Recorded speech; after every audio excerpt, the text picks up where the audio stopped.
மலேசியாவின் கோலாலம்பூரில் உள்ள புகழ்பெற்ற புகிட் ஜலீல் மைதானத்தில் நடிகர் விஜயினுடைய ஜனநாயகன் திரைப்படத்தின் இசை வெளியீட்டு விழா மிக பிரம்மாண்டமாக நடைபெற்றது.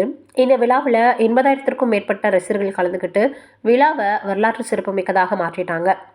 இசை வெளியீட்டு விழாவின் முக்கிய நாயகனாக இசையமைப்பாளர் அனிருத் ரவிச்சந்திரன் திகழ்ந்தார். விஜய் நடித்த பல திரைப்படங்களில் இருந்து ஹிட் பாடல்களை பாடி ரசிகர்களை உற்சாகப்படுத்திய அனிருத் தனது உருக்கமான பேச்சால் ஒட்டுமொத்த அரங்கையுமே உணர்ச்சியில மூழ்கடிச்சிட்டார்.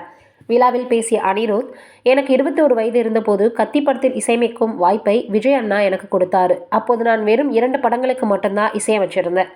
இவ்வளவு பெரிய நடிகர் என்னை நம்பி வாய்ப்பு கொடுத்தது என் வாழ்க்கையின் மிகப்பெரிய முக்கியமான தருணம்னு அவர் சொல்லியிருக்காரு. மேலும் அந்த நம்பிக்கையில இருந்து இன்ன வரைக்கும் பல படங்களில் அவர் கூட இணைந்து நான் பணியாற்றியிருக்கேன். அதில் பல படங்கள் மிகப்பெரிய வெற்றியை பெற்றிருக்கு. ஜனநாயகன் படம் விஜயண்ணாவின் கடைசி படம் என்ற எண்ணமே எனக்கு மிகப்பெரிய அழுத்தமாக இருந்துச்சுன்னு உணர்ச்சி வசமாக தெரிவித்தார். தளபதி கச்சேரி பாடல் வெளியானதும் ரசிகர்களிடமிருந்து கிடைத்த வரவேற்பு தன்னை நிம்மதியடைய செய்ததாக அனிருத் சொல்லியிருக்காரு. அந்த பாடலை வெற்றி பாடலாக்கிய ரசிகர்களுக்கு நன்றியும் தெரிவித்தார். பின்னர் ஜனநாயகன் தான் அண்ணாவின் கடைசி படம் என்று நினைக்கும் போது ரொம்பவே வருத்தமாக இருக்குது. நான் உண்மையிலேயே உங்களை மிஸ் பண்ணுவேன் அண்ணா அப்படின்னு சொன்னபடி கத்தி படத்தின் கிளைமேக்ஸ் பாடலால் யார் பெற்ற மகனோ பாடலை பாடினார். அந்த பாடல் ஒழிக்க தொடங்கியதுமே ஒட்டுமொத்த அரங்கமும் கண்ணீரில் மூழ்கிடுச்சு. ரசிகர்கள் மட்டுமில்லாமல் மேடையில் இருந்த பலரும் உணர்ச்சி வசப்பட்ட தருணம் இந்த இசை வெளியீட்டு விழாவை மறக்க முடியாத ஒன்றாக மாற்றிடுச்சு.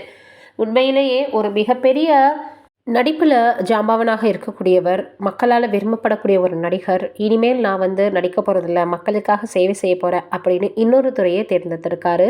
என்னதான் அவர் இன்னொரு துறையை தேர்ந்தெடுத்து அதில் வெற்றியடைய போகிறதாக இருந்தாலும் மக்களுக்கு மிகப்பெரிய அளவில் ஒரு ஏமாற்றமாக சினிமா துறையை விட்டு விஜய் அவர்கள் விலகிறது இருக்கும் அப்படின்னு எத்தனையோ பேர் எவ்வளோ பேசி பார்த்தாச்சு.